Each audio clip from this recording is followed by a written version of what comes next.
Hey guys, मेरा नाम है सुधांशु और आप देख रहे हैं ख्याल 3 बजे टेक। आज का हमारा ये वीडियो एडोबी एनिमेट सीरीज़ का थर्ड वीडियो है और इसमें मैं आपको सिखाऊंगा कि ब्रश टूल कैसे यूज़ करते हैं, क्या होता है। और ये one of the most important video है, तो प्लीज़ इसको लास्ट तक देखिए, सब चीज़ समझिए। इसमें बहुत सारे लोग बहुत सारे मिस्टेक्स करते हैं, तो इसको ध्यान से समझिए और सीखिए इसको, ठीक है। और मैं ये एक एप्लीकेशन ऑन कर लेता हूँ जिससे आपको मेरे की स्ट्रोक्स दिखेंगे, मैं क्या प्रेस कर रहा हूँ, ठीक है। देखिए जैसे अभी मैंने लेफ्ट क्लिक किया तो आपको यहाँ दिख रहा है, जो भी मैं प्रेस करूँगा वो आपको दिखेगा, ठीक है। ओके,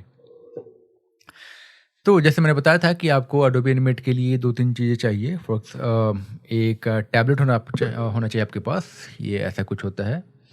और ये पेन है, ठीक है, पेन टैबलेट। इसका यूज़ क्या है? यूज़ ये है कि जब भी आप कुछ बनाना चाहते हैं तो आपको बहुत जगह आपको ड्रॉ करना पड़ेगा, ठीक है। और अगर आप अपना डिस्टिंक्ट स्टाइल चाहते हैं कि आपका अपना स्टाइल हो, अपना थोड़ा-सा यूनिक हो, तो उसके लिए आपको खुद से ड्रॉ करना पड़ेगा। किसी और के एसेट्स लेके आप काम कर सकते हैं, लेकिन फिर वो अगर आपको कुछ अलग चाहिए, कुछ यूनिक चाहिए, तो आपको या तो उनसे बनवा के लेना पड़ेगा, जो कि बहुत महँगा पड़ेगा लॉन्ग रन में आपको, या फिर आपको जैसा चाहिए वैसा नहीं मिलेगा, ठीक है। तो बेटर है खुद से ड्रॉ कर लीजिए। तो अभी देखिए, मैंने बताया था ये जो हमारा एडोबी एनिमेट खोल लिया है मैंने, और बहुत सारे पैनल्स थे यहाँ पे। तो मैंने बताया था कि इसमें बहुत सारे पैनल्स थे। एंड देखिए यहाँ पे टूल्स हैं हमारे पास, ये टूल पैनल है, यहाँ पे ब्रशेज़ हैं, ठीक है। ये जो 3 डॉट है, इस पे अगर आप क्लिक करेंगे तो यहाँ पे आपको बहुत सारी चीज़ें दिखेंगी, ठीक है। अगर आपको इनमें से कोई ब्रश नहीं है आपके पास, तो यहाँ से आपको ले लेना है।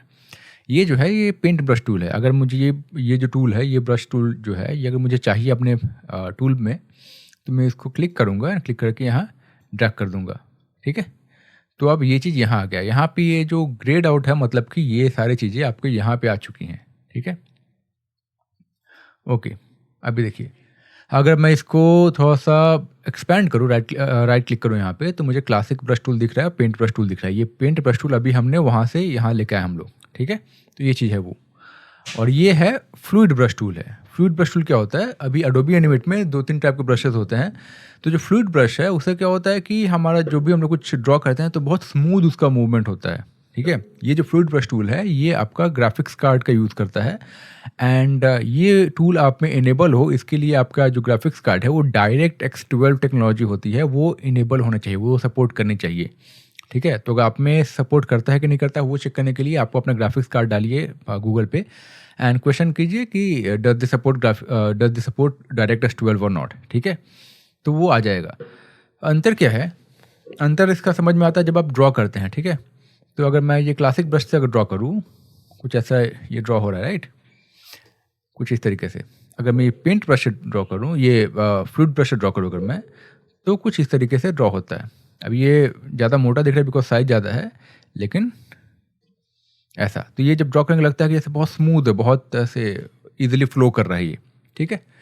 एंड यहाँ पे कुछ और ऑप्शंस होते हैं हमारे पास, जैसे स्टेबलाइज़र हो गया, कर्व स्मूथिंग हो गया, ये चीज़ हमारे पास यहाँ पे भी होता है, लेकिन यहाँ पे साइज़ होता है बस, और मिनिमम साइज़ और स्मूथिंग होता है।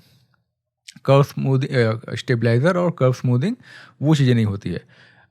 स्टेबलाइज़र का मतलब क्या हुआ? अगर मैं ये जो मेरा जो फ्लूइड ब्रश टूल है, इस पे अगर मैं आ जाऊँ, तो स्टेबलाइज़र का मतलब क्या हुआ कि अगर मेरा हाथ शेक कर रहा है थोड़ा बहुत, तो ये चीज़ उस चीज़ को खुद ही ठीक कर लेता है। जितने भी शेकी मूवमेंट होता है ना, उसको वो खुद ही ठीक कर लेता है। अब ये तो अभी मैं खुद ही टेढ़ा मेढ़ा लाइन ड्रॉ कर रहा हूँ, लेकिन जो भी थोड़ा बहुत जो हमारे हैंड मूवमेंट्स होते हैं, वो ठीक कर लेता है, जिसकी वजह से हमारा जो ड्राइंग है, वो ज़्यादा अच्छा दिखता है, ठीक है। तो ये तो हो गया इंट्रोडक्शन। अब इसको मैं डिलीट कर देता सब कुछ को, ठीक है। तो जैसे मैंने बताया कि हमारे पास ये जो ट्यूटोरियल है ब्रशेस का है, ये एक बहुत बेसिक इंट्रो था। एंड यहाँ पे अब मैं बात करूँगा एग्जैक्टली ब्रशेस कैसे काम करते हैं। तो मैं आपको रिकमेंड करूँगा, अगर आप ड्रॉ करते हैं तो ट्राई कीजिए ये फ्लूइड ब्रश यूज़ करने के, अगर आप यूज़ कर सकते हैं तो। एंड उसके बाद एक और होता है हमारे पास ये जो क्लासिक ब्रश टूल है और पेंट ब्रश टूल है। तो ये पेंट ब्रश टूल थोड़ा-सा अलग होता है इन दोनों से, वो मैं आपको बताऊँगा अगले वीडियो में, बिकॉज़ वो खुद में खुद एक बहुत बड़ा टॉपिक है। अभी के लिए आप क्लासिक ब्रश टूल ले लीजिए एंड यहाँ से ड्रॉ करने के लिए आपको सिंपली इसको क्लिक करना है एंड आपको ये साइन दिखेगा, जैसे आपको यहाँ पे दिख रहा है मेरे स्क्रीन पे, ऐसा दिखेगा। आप बी प्रेस करके भी अपना ये जो टूल है उसको एक्टिवेट कर सकते हैं, ठीक है। अगर ये आपका पेन है, इसे आप ड्रॉ करेंगे, तो अगर लेट्स से कि मैं कुछ ड्रॉ करता हूँ, मैं एक सर्कल ड्रॉ कर रहा हूँ, ठीक है। तो देखिए यहाँ पे मैंने ड्रॉ किया, यहाँ आपको ध्यान से देखेंगे अगर आप, तो ये थोड़ा सा रफ दिख रहा है आपको, राइट? ये थोड़ा सा जिगजैग दिख रहा है और उतना स्मूथ नहीं है। अभी देखिए ये जो स्टेबलाइज़र है, यहाँ पे जो ऑप्शन आ रहा है स्टेबलाइज़र, इसको अगर मैं फुल कर लूँ, ठीक है, एंड कर्व स्मूथिंग को भी फुल कर लूँ, अब अगर मैं ड्रॉ करूँ, अभी देखिए दिख रहा है ये स्मूथ है और ये रफ है। तो जब आप बिगिनिंग में आपको ऐसा कुछ दिखता है तो ये इससे आप ठीक कर सकते हैं उसको, ठीक है। अब इसको सबको सेलेक्ट करके फिर से डिलीट करूँगा मैं। तो सबसे पहले तो सेटिंग ये है कि आप अपना स्टेबलाइज़र को ये फुल कर लीजिए। कर्व स्मूथिंग आपको फुल करना है कि नहीं करना है, ये डिपेंड करता है कि आपके चॉइस पे, कि अगर आप कुछ लेट से कुछ जिगजैग ऐसे ड्रॉ करना चाहते हो और बहुत फाइन ऐसा कुछ, तो उसमें अगर आप कर्व स्मूथिंग को कम रखेंगे तो आप ये ज़्यादा इसको जिगजैग दिखा सकेंगे। वरना क्या होगा, जब ज़्यादा ये फुल रहेगा तो जो आप ये जो जिगजैग करेंगे वो ऑटोमेटिकली थोड़ा कम हो जाएगा, बिकॉज उसको ब्रश को लगेगा कि आपका हाथ शेक कर रहा है ऐसा कुछ। तो ठीक है, इसको मैं फिर से हटा लेता हूँ। तो ये हो गया हमारा दो इंपॉर्टेंट ऑप्शंस, एक तो स्टेबलाइज़र, कर्व स्मूथिंग, ठीक है। दूसरा आता है साइज। अब जो साइज क्या है कि अगर आप कुछ यहाँ ड्रॉ कर रहे हैं तो ये ऐसा कुछ ड्रॉ हो रहा है। अगर मैं साइज बढ़ा दूँ तो ये ऐसा कुछ ड्रॉ हो रहा है, कम कर दूँ ऐसा कुछ ड्रॉ हो रहा है, ठीक है। ये हो गया। इसमें चीज़ क्या होता है, एक होता है जूम साइज विथ स्टेज, और एक होता है इसको मैं अनचेक कर सकता हूँ। मतलब क्या, ये इंपॉर्टेंट चीज़ है, ध्यान रखिएगा। मतलब कि अभी मेरा जो परसेंटेज है ये जूम का, ये 125% है। अगर मैं इसको थोड़ा सा बढ़ा दूँ, लेट्स से कि अगर मैं अभी इसको मैंने इनेबल किया हुआ है, तो अगर मैं ये लेट्स से कि मेरा ये 2 नंबर सेटिंग पे है, अगर मैं ड्रॉ करूँ अगर, तो कुछ ऐसा ड्रॉ हो रहा है, ठीक है। अगर मैं जूम बढ़ा लूँ अपना 125% से, यहाँ से आप जूम बढ़ा सकते हैं 125% से। अगर कंट्रोल करके कंट्रोल प्रेस करके अगर मैं स्क्रॉल करूँगा तो मेरा जो जूम है वो बढ़ जाता है। तो अगर मैं इसको स्क्रॉल करके बढ़ाऊँ इसको, तो अभी मेरा 744% जूम हो गया। अब अगर मैं ड्रॉ करूँ, देखिए, ठीक है, ये मेरा जो ब्रश का जो साइज़ है वो भी मोटा हो गया कंपेयर टू जूम। यही है जूम साइज विथ स्टेज। लेकिन अगर इसको मैं वापस से 125% कर लेता हूँ, ऐसा कुछ, इसको मैं अगर डिसेबल कर दूँ, ठीक है, और फिर से अगर जो मैं जूम करूँगा, लेट्स से ये फिर से 700% मेरा हो गया, 743%। अब अगर मैं इस ब्रश से ड्रॉ करूँगा अगर, तो देखिए अभी मेरा जो ब्रश है वो पतला ही है। मतलब इससे यही होता है कि अगर आप इसको चेक कर देते हैं, ठीक कर देते हैं इसको, तो आपका ब्रश का भी साइज है वो बढ़ जाता है कंपेयर टू योर ये जो आपका कैनवस का है वैसा, ठीक है। तो ये इंपॉर्टेंट चीज़ है एक। ये हो गया, इसको मैं बंद कर लेता हूँ, ठीक है। ओके, तो ये आपका ब्रश आ गया। फिर इसको मैं सेलेक्ट करता हूँ इसको। अब इसमें 2-3 चीज़ें और हैं। एक होता है ये टेपर। अभी मेरा टेपर है 0 पे, ठीक है। तो अगर मैं इसको 0 पे रखता हूँ और इसको साइज़ को थोड़ा बढ़ा लेता हूँ दिखाने के लिए, लेट्स से 8 है। अगर मैं इसको ड्रॉ करूँ तो देखिए यहाँ पे ऐसा कुछ आ रहा है, ये राउंडेड कॉर्नर्स आ रहे हैं।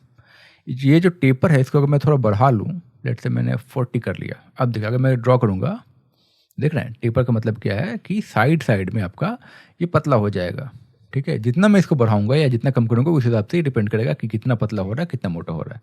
फॉर एग्जांपल, अगर मैं इसको कम कर लेता हूँ, 15 कर लेता हूँ, अब अगर मैं ड्रॉ करता हूँ तो देखिए अब इसका जो ये पतलापन ये स्टार्ट हुआ वो यहाँ से स्टार्ट हुआ, पहले में यहाँ से स्टार्ट हो गया था। इसको मैं और बढ़ा लूँ अगर, लेट्स से इसको मैं यहाँ तक कर लेता हूँ 78, तो देखिए ये और ज़्यादा टेपर ज़्यादा होने लगा, ठीक है।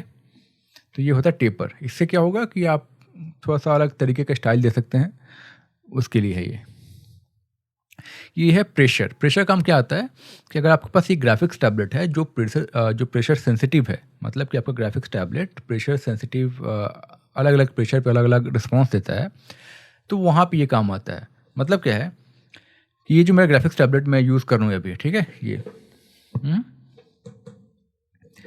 इस पर अगर मैं अपना पेन जोर से दबाऊँ, फॉर एग्जांपल मैं यहाँ प्रेस कर रहा हूँ, टेपर को मैं कम कर लेता हूँ, ठीक है, ऐसे ये जो टेपर इसको कम कर लिया मैंने। अगर इस पर मैं अपना पेन जोर से दबाऊँ तो ये कुछ इस तरीके से इतना मोटा लाइन आ रहा है। लेकिन अगर मैं अपने टैबलेट पे अपना पेन धीरे से दबाऊँ, जैसे हम लोग नॉर्मल पेपर पेन पे करते हैं, देखिए ये पतला हो गया एंड सो ऑन, ये और पतला हो गया। तो मतलब क्या कि ये मेरा जो पेन है प्रॉपरली प्रेशर सेंसिटिव हो गया यहाँ पे 100%। मतलब कि अगर मैं हल्का दबाऊंगा तो बहुत पतला लाइन हो जाएगा। लेकिन अगर इसको मैं कम कर लूँ, लेट से मैं अगर 60 कर लेता हूँ, तो मैं अगर हल्का भी दबाऊँगा तो भी एक स्पेसिफिक मोटाई वो अटेन करेगा ही करेगा। मतलब अभी ये इतना पतला हो गया था ना, बहुत हल्का दबाया था तो मैंने पेन को, लेकिन अगर मैं इसको 60 कर दिया मैंने, तो मैं बहुत हल्का भी करूँगा तो भी ये इससे मोटा आएगा। देखिए, देख रहे हैं? मैं बहुत हल्का प्रेस कर रहा हूँ ना, फिर भी इतना मोटा वो आ रहा है। अगर मैं इसको थोड़ा-सा बढ़ा दूँ, लेट्स से 90 कर दूँ, अब अगर मैं प्रेस करूँ, तो ये ऐसा हो गया, ठीक है? सेम जो यहाँ पे मैं सेम फ़ोर्स यूज़ कर रहा हूँ, सेम अमाउंट ऑफ प्रेशर डाल रहा हूँ मैं अपने टैबलेट पे। अगर इसको मैं 100 कर लूँ, देखिए और पतला हो गया, जस्ट लाइक दिस वन, ठीक है? तो ये काम आता है इसका, ठीक है? ये है प्रेशर सेंसिटिविटी। मैं क्या यूज़ करता हूँ, मैं इसको अप्रॉक्सिमेटली 70 के आसपास, 70-75 के आसपास रखता हूँ, क्योंकि कभी-कभी मुझे नहीं चाहिए होता कि इतना पतला हो, कि मुझे चाहिए होता है कि थोड़ा यूनिफ़ॉर्म ही ड्रॉ कर पाऊँ मैं, ठीक है? तो ये इतना मैं रखता हूँ। ओके, ये जो है राउंडनेस और एंगल, ठीक है? राउंडनेस अगर इसको मैं कम कर लूँ, लेट्स से मैं इसको 40 कर लेता हूँ, तो देखिए क्या होगा। सॉरी, ये दिख रहा है आपको? मतलब क्या कि इसका कम होने का मतलब ये है कि ये राउंडनेस अगर 100 है, मतलब कि जो हमारा पेन का जो निब है वो प्रॉपर राउंड है, जैसे हमारा स्केच पेन जैसा होता है। लेकिन अगर इसको कम कर लें तो ये ऐसा बिहेव करेगा जैसे हमारा कोई मार्कर होता है। तो मार्कर से अगर हम लोग ड्रॉ करते हैं जो थोड़ा-सा कट शेप में होता है, तो कुछ इस तरीके से ड्राइंग होती है। तो ये आप यूज़ कर सकते हैं फॉर डिफरेंट टेक्सचर या फिर कुछ डिफरेंट स्टाइल के लिए कम घटा-बढ़ा सकते हैं। ठीक है? अ, ये एंगल को अगर मैं कम कर लूँ, तो इट्स लाइक सॉरी, इसको एंगल को अगर मैं कम कर लूँ, बढ़ाऊँ, तो उसका अलग इफ़ेक्ट आता है। जैसे आप पेन जो है आपका, ठीक है? पेन अगर आप स्ट्रेट ऐसे लिखिए और ऐसे लिखिए, तो उसमें थोड़ा-सा डिफ़रेंस आता है। तो वो चीज़ ये है, ठीक है? ये तो हो गया। अभी आपका जो ब्रश को सबको सिलेक्ट करता हूँ, डिलीट करता हूँ मैं वापस से। अभी आपका ब्रश किस कलर से ड्रॉ करेगा, वो सिलेक्ट करने के लिए आपको यहाँ पे इसको सिलेक्ट करना है, ये। अभी ब्लैक था, अगर मैं इसको सिलेक्ट करके अगर मैं ये ब्लू सेलेक्ट कर लूँ एंड तब मैं अगर ड्रॉ करूँ, तो देखिए ये मेरा ब्लू ड्रॉ हो रहा है। इसको राउंडनेस को 100 कर लेता हूँ वापस से। अब ये मेरा 100 ब्लू कलर से ड्रॉ हो रहा है। सिमिलरली ये रेड कलर से ड्रॉ हो रहा है, ठीक है? इसको मैं इसका ये जो ड्रॉ हो रहा है, इसको मैं थोड़ा-सा इसका ट्रांसपेरेंसी भी कम कर सकता हूँ। यहाँ पे आके ये जो कलर सेलेक्ट किया है मैंने, इसको अगर मैं कम कर दूँ कुछ इस तरीके से, लेट्स से ऐसा, तो अब मैं अगर ड्रॉ करूँगा, तो देखिए ये ट्रांसपेरेंट ट्रांसलूसेंट ड्रॉ हो रहा है, ठीक है? कुछ ऐसे। तो ये तो हो गया। अब आती है इसमें 2-4 चीज़ें और, जैसे कि ये है paint normals, paint fill behind, paint selection and so on. But ये चीज़ें मैं आपको बताऊँगा जब हम लोग पेंट बकेट टूल कर चुके होंगे तो। तो वेट कीजिए थोड़ा-सा, तब आपको ये बेटर समझ में आएगा। यहाँ पे आने के बाद ये भी जो भी कुछ मैंने बनाया था ब्रश को, अगर मैं इसको सेव एज़ प्रीसेट कर दूँ, तो ये जो भी मेरी सेटिंग्स हैं वो सेव हो जाएँगी। अगली बार मुझे बार-बार चेंज करने की ज़रूरत नहीं पड़ेगा, ये इसी से मेरा काम चल जाएगा। ठीक है? ये है सेव्ड प्रीसेट, यहाँ पे आपको दिख जाएगा जो-जो आपने प्रीसेट सेव किया है पहले से। तो ये हो गया हमारा फ्लूइड ब्रश टूल, ठीक है? ये सेम चीज़ आप क्लासिक ब्रश में भी कर सकते हैं। ऑलमोस्ट सब कुछ सेम है, बस अंतर इतना ही है कि उसमें स्टेबलाइज़र और ये कर्व स्मूथिंग वाला ऑप्शंस नहीं है, ठीक है? इसके बाद आएँगे हम लोग इस टूल पे, पेंट ब्रश टूल पे। ये कंप्लीटली डिफरेंट टूल है, इसके बारे में हम लोग बाद में बात करेंगे, ठीक है? एक इम्पॉर्टेंट चीज़ इसके बारे में आप जान लीजिए, ये बोनस पॉइंट बोल लीजिए या फिर बहुत इम्पोर्टेंट टिप है कि कभी-कभी क्या होगा कि आप ड्रॉ तो करेंगे, लेट्स से आपने ड्रॉ कर लिया कुछ, ठीक है? ये मैंने ये टूल फ्लूइड ब्रश यूज़ कर लिया एंड मैं कुछ ड्रॉ कर दिया। इसको मैं 100 कर लेता हूँ वापस से। अल्फ़ा इसको बोलते हैं अल्फ़ा, कितना ट्रांसपेरेंसी है उसमें कलर में, उसको बोलते हैं अल्फ़ा। इसको मैंने 100 कर लिया। अब अगर मैं ड्रॉ कर रहा हूँ, तो कभी-कभी क्या होता है कि हम लोग पेंट करने के लिए मैंने इसको ड्रॉ कर लिया एंड ऐसे किया, ठीक है? अगर इसको मैं पेंट करूँ, तो ये पेंट हो गया। पेंट कैसे करते हैं, क्या करते हैं, मैं आपको बताऊँगा नेक्स्ट एपिसोड में, जो कि बहुत जल्दी आने वाला है। लेकिन देखिए दूसरा चीज़ कि अगर मैंने कुछ एक शेप बनाया है, कुछ ऐसा, ऐसा, ऐसा एंड ऐसा, ठीक है? अब इसको मैं ड्रॉ करूँ, तो ये मैं ड्रॉ हो जा ये सॉरी पेंट करूँ तो मेरा पेंट हो जा रहा है। लेकिन अब देखिए, मैंने अपना ब्रश टूल सेलेक्ट कर लिया और मेरा ये सिलेक्टेड है, ये चीज़, ठीक है? अब अगर मैं ड्रॉ करूँ, इसको मैं पेंट करने जा रहा हूँ, तो ये पेंट मेरा नहीं हो रहा है, ठीक है? देखिए, क्यों नहीं हो रहा है? क्योंकि जब मैंने इसको सेलेक्ट कर लिया, ब्रश सेलेक्ट करके जब मैंने इसको सेलेक्ट किया है, तो ये हो गया ऑब्जेक्ट ड्राइंग मोड। मतलब कि हमारा ये जो हर एक लाइन है, ये एक ऑब्जेक्ट बन गया है। ऑब्जेक्ट क्या होता है, सिंबल क्या होता है, इसके बारे में बताऊँगा, लेकिन अभी के लिए समझ लीजिए कि ऑब्जेक्ट ड्राइंग मोड में है। मतलब क्या है कि जब भी मैंने ये बना लिया, तो ये सारे जो लाइन्स है, एक दूसरे से कनेक्ट नहीं हुए। तो इसका मतलब ये हुआ कि हर एक लाइन में गैप रह गया है। इट इज़ लाइक आपने 4 डंडियाँ ली हैं, चारों को ऊपर तो रख दिया है, लेकिन चारों जॉइंट नहीं हुए हैं, चारों बस एक दूसरे के ऊपर हैं, ठीक है? तो अगर आप उसमें पानी डालते हैं या कुछ ऐसा करते हैं, तो वो लीक कर जाएगा, ऐसा कुछ मतलब एनालॉजी है ये, ठीक है?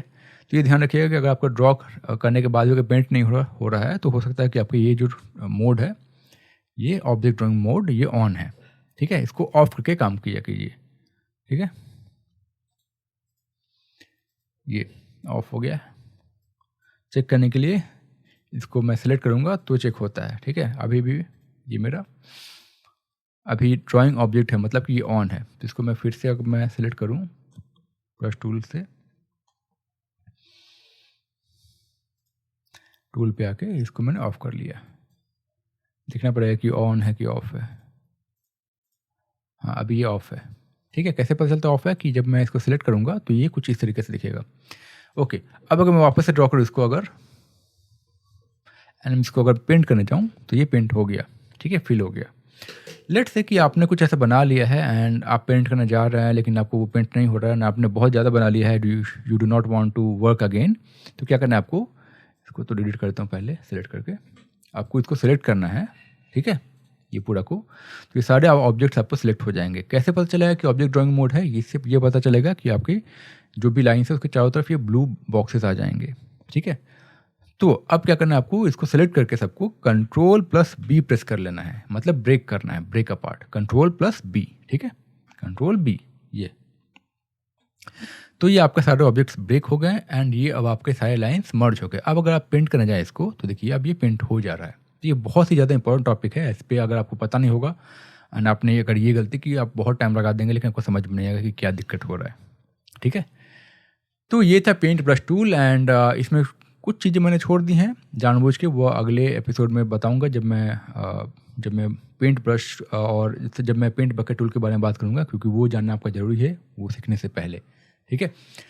तो अगर आपको ये वीडियो पसंद आया है तो प्लीज़ इसको लाइक कीजिए, वीडियो को लाइक कीजिए, चैनल पर नया है तो चैनल को सब्सक्राइब कर लीजिए। मैं मिलता हूँ बहुत जल्द एक नए वीडियो के साथ, एक नए एपिसोड के साथ, एक नए ट्यूटोरियल के साथ। अगर आपको ये ट्यूटोरियल हेल्पफुल लगा हो तो इसको लाइक कीजिए वीडियो को, और अपना नाम लिखिए और आप कमेंट कीजिए कि आप कहाँ से देख रहे हैं, एंड ये भी बताइए कि आप किस एपिसोड से देखना स्टार्ट किया आपने। मैं मिलता हूँ बहुत जल्द एक नए एपिसोड के साथ, तब तक के लिए बाय बाय, अपना ख्याल रखिए।